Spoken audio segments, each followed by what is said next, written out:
आपने एक शब्द सुना होगा,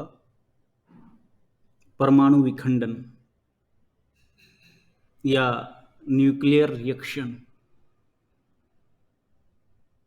और न्यूक्लियर रिएक्शन में, अगर आप साइंस के स्टूडेंट भी नहीं हैं, आपने ये सुन रखा होगा कि जापान के ऊपर 2 परमाणु बम गिराए गए थे तो महाविनाश हुआ था।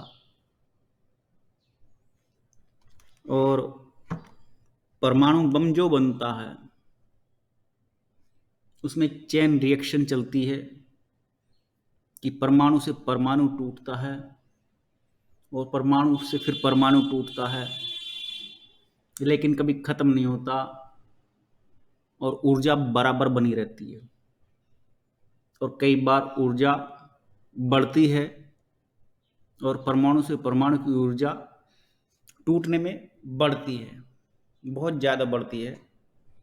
इसलिए उसके विस्फोट का नुकसान भी ज़्यादा ही होता है।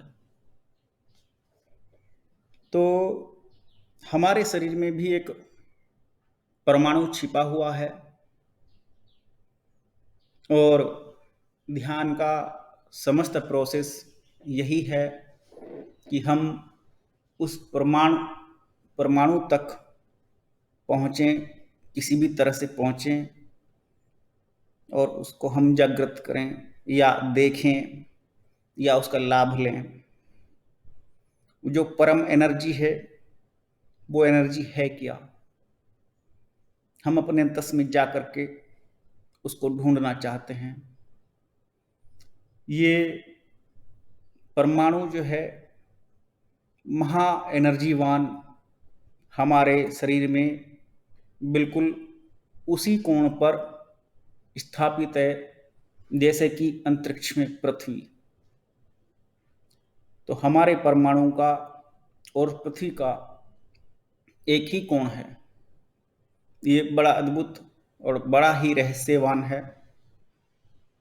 जब ध्यान में बैठते हैं, जब इस स्तर पर आते हैं, ये कई जन्मों की साधना होती है। तो जब चेन रिएक्शन शुरू होता है, जब शरीर में चेन रिएक्शन शुरू होता है, जब आपकी मन, बुद्धि, चित्त, अहंकार, वासना, प्राणवायु, अपान वायु, समस्त प्रकार की वायु, जब सब कुछ शून्य हो जाता है, तब चेन रिएक्शन शुरू होता है।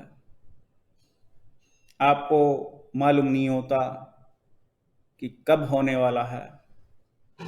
और चेन रिएक्शन से पहले चेन रिएक्शन की गतियां शुरू होती हैं। इसको आप इस तरह से समझ सकते हैं, जैसे कोई बच्चा दिवाली पर सुतली बम फोड़ता है तो उसके फुतंगे में चिंगारी लगा देता है। तो 2 4 5 सेकंड का, 10 सेकंड का वो समय लेती है, उसके बाद ब्लास्ट होता है उस पटाखे में। तो उसी तरह से ये चेन रिएक्शन जब शुरू होता है तो चेन रिएक्शन से पहले की कुछ गतियां ध्यान में शुरू होती हैं। ये सब शून्यता की बात है। और आपके बैठने के स्थान पर यदि आप अपनी पूरी बॉडी को पद्मासन में बैठा हुआ पाएं या उसका पोज खींचें तो आपको मालूम होगा कि आपका शरीर एक पिरामिड की तरह है। जब इस पिरामिड में एक ऊर्जा जागृत होती है तो चेन रिएक्शन की जो अग्नि भड़कती है उसे आप इस तरह से समझें जैसे दूध पहले गर्म होता है, जब बॉयल होना शुरू होता है तो जो उबाल आता है, तो उस उबाल की तरह से आपके मूलाधार चक्र से कुछ तरंगें उत्पन्न होती हैं जो बड़ी प्रभावशाली, बड़ी बलशाली और इतनी महाबलशाली होती हैं कि आपका शरीर भी फट सकता है, आपकी मृत्यु भी हो सकती है। ये मैं केवल अभी चेन रिएक्शन के बारे में बतला रहा हूँ, परमाणु विखंडन के बारे में बतला रहा हूँ। और इस अवस्था को जो बिना गुरु के, बिना दीक्षा के यदि प्राप्त कर जाता है, उसको बहुत हानि होती है। तो उस अवस्था में जो परम ऊर्जा की अवस्था है, या जिसे सिद्धि की अवस्था कह सकते हैं, या इसे सिद्धि की अवस्था कह सकते हैं, तो इस सिद्धि की अवस्था में या इस चेन रिएक्शन में गुरु आपको पूर्ण सुरक्षा प्रदान करता है। लेकिन शरीर में अभी शुरुआत की बात कर रहा हूँ, कहीं कोई समाधि नहीं है, कहीं कोई रिजल्ट नहीं है। शून्यता का प्रथम बिंदु है। शरीर को कष्ट बहुत होता है, और यदि आपका शरीर शक्तिशाली नहीं है या आपने किसी अन्य माध्यम से शरीर को मजबूत नहीं बनाया है, तो आप निश्चित रूप से बीमार हो जाएंगे, और कोई आपको इसका समाधान भी नहीं दे सकता है।